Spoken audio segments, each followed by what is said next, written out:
Baik, selamat siang. Dengan siapa? Dengan dari program studi apa? Angkatan berapa? Selamat siang, Mbak. Nama saya Grace Apolin. Saya dari Program Bisnis Angkatan 2003. Oke, untuk Kak Grace, di sini saya izin memperkenalkan bahwa saya di sini wawancara untuk pemenuhan tugas Pancasila dalam membuat project based learning. Untuk itu saya meminta izin untuk mewawancara Kak Grace, boleh? Boleh.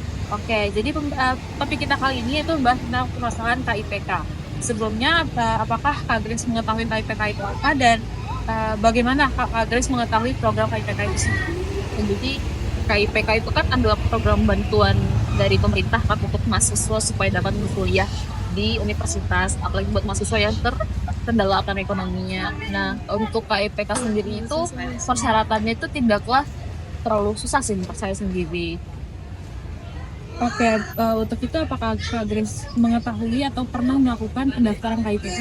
Oh iya, pernah waktu itu pendaftaran KIPK itu kan dimulai di semesteran 2, di semester akhir kita di kelas 3 SMA. Nah, itu saya daftar di situ, di KIPK-nya tahun lalu itu ada dibagi menjadi dua skema. Pertama skema satu dan skema 2. Nah, pada saya melaksanakan administrasinya, proses pendaftarannya itu saya langsung diletakkan di skema 2. Oke, kalau boleh tahu skema 1 dan skema 2 itu perbedaannya apa? Oke, jadi skema satu itu adalah benar-benar dibiayain full dari pemerintah, dari mulai dia per semester itu bayar uang UKT-nya sama uang sakunya. Nah, kalau yang skema 2 ini dia hanya mendapatkan bantuan UKT-nya saja. Oke, jadi Kak Grace ini mendaftar di skema 2 untuk yang bantuan UKT-nya. Iya, bukan daftar skema 2 tapi lebih ke ditempatkan di skema 2. Oke, untuk hasilnya sendiri apakah diterima atau tertolak? Kebetulan hasilnya jelas Tidak diterima ya, tertolak. Kalau menurut Kak Grace sendiri kira-kira kenapa bisa ketolak? mungkin ya karena kan sebenarnya data buku paling kuat itu DTP P3KS sama DTPKS kalau tidak salah. Nah, tersebut saya itu tidak punya. Yang ada hanya SKTM saja. Nah, mungkin itu adalah faktor utama yang bikin saya gagal. Oke, untuk dari Kak Grace sendiri, apakah Kak Grace mengetahui isu-isu terkini yang membicarakan bahwa ada penyalahgunaan mengenai KIPK sendiri? Saya tahu. Tahu. Dari Kak Grace sendiri, bagaimana tanggapan kakak mengenai isu itu?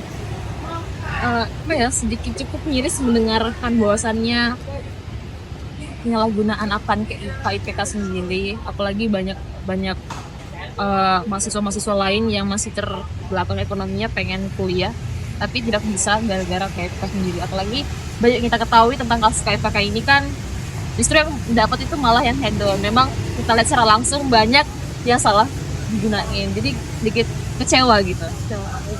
Nah, untuk dari Kak Grace sendiri, apakah kakak bersedia atau bagaimana cara kakak membantu atau mengawasi dan melaporkan jika terjadi penyalahgunaan KIPK? Kalau saya sih bersedia, apalagi kita ini kan dari program dari EMPUB sendiri ada form pengaduan tentang penyalahan gunakan KIPK ini, jadi itu membantu kita untuk memberitahu bahwasannya ada yang masuk yang sudah menggunakannya dengan baik. Oke, baik Kak, mungkin itu saja wawancara yang bisa saya sampaikan. Terima kasih atas waktunya. Terima kasih.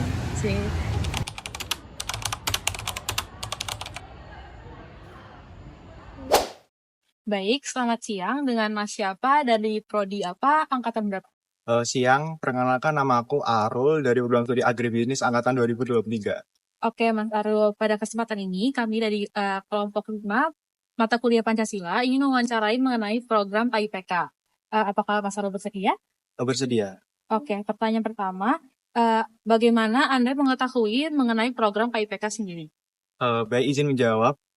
Pertama kali saya mengetahui program KIPK ini dari sosialisasi yang diberikan pada saat saya SMA dan juga dijelaskan pada eh, guru BK saya. Nah, di KIPK ini dia itu berfokus untuk memberikan bantuan kepada calon mahasiswa yang kurang mampu. Oke, untuk program KIPK sendiri, apakah Anda mendaftar?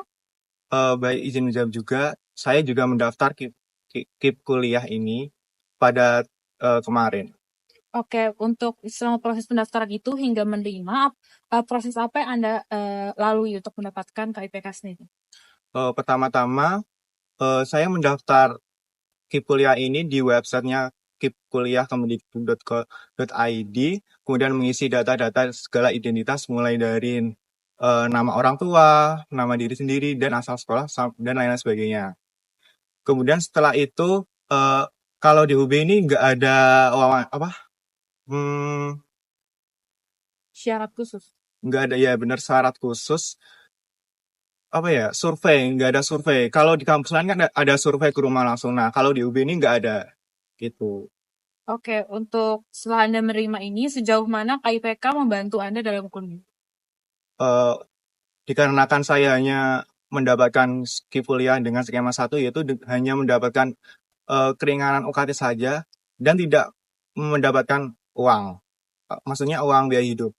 Menurut saya sangat membantu karena dengan diadakannya program KIP kuliah ini membantu dari kalangan mahasiswa kurang mampu, baik dari segi finansialnya. Nah, untuk program KIP kuliah tahun 2023 kemarin saya tidak setuju karena apa? Karena di KIP kuliah tahun yang kemarin itu ada skemanya. Jadi ada skema 1 sama skema 2. Kalau yang skema 1 itu dia mendapatkan biaya hidup sama biaya pendidikan. Kalau yang skema 2 itu cuman hanya mendapatkan ya UKT aja. Jadi aku yang skema 2 Oh, yang yang hanya UKT saja. benar. Oke. Selama menjadi penerima KIPK sendiri, apakah Anda mencoba mencari bantuan lain berupa beasiswa atau semacamnya? Mungkin enggak karena di KIP kuliah ini untuk mengundurkan diri itu sangat ribet sekali, nanti ke fakultas lah, ke rektorat dan lain sebagainya. Mungkin saya menerimanya walaupun hanya mendapatkan bantuan UKT saja. Oke. Untuk Mas Sarul sendiri, apakah pernah mendengar atau mengetahui tentang kasus penyalahgunaan KIPK akhir-akhir ini? Sangat banyak ya, terutama berita akhir-akhir ini di mana banyak mahasiswa yang sebenarnya mampu namun dia mendaftar KIP kuliah. Kemudian dia itu si mahasiswa yang mampu ini mungkin mempunyai barang-barang hedon kayak HP iPhone, sering nongkrong di kafe dan lain sebagainya. Nah, di sisi lain itu ada mahasiswa yang benar-benar kurang mampu, namun dia tidak mendapatkan KIP kuliah. Nah, alhasil si mahasiswa yang nggak dapat KIP kuliah itu ada yang nggak ngelajuin kuliah, kemudian ada yang kerja lah dan lain sebagainya. Nah, itu berita yang sangat disayangkan sekali karena tujuan awal KIP kuliah ini kan membantu mahasiswa-mahasiswa yang kurang mampu gitu. Oke, berarti kurang setuju lah ya dengan apa yang sudah terjadi akhir-akhir ini. Iya, sangat tidak setuju. Oke, untuk mengenai penyalahgunaan KIPK sendiri, apakah Anda bersedia untuk membantu dan mengawasi serta melaporkan potensi penyalahgunaan KIPK di sekitar Anda? Sangat siap dikarenakan KIP kuliah ini kan seperti yang sudah saya jelaskan tadi untuk membantu mahasiswa yang kurang mampu. Dengan cara apa kita melaporkannya? Kita pertama-tama kan di BEM kan ada yang namanya advokesma. Nah, kita bisa melaporkan mahasiswa yang terduga nih menyalahgunakan KIP kuliah ini. Nah, kemudian si advokesma BEM, entah itu di BEM fakultas maupun di BEM universitas, dia dikelola nih. Si mahasiswa itu kira-kira dicabut atau masih layak menerima beasiswa KIP kuliah itu. Oke, terima kasih Mas Arul atas jawabannya. Mungkin sekian wawancara yang bisa saya sampaikan. Terima kasih atas waktunya. Sama-sama.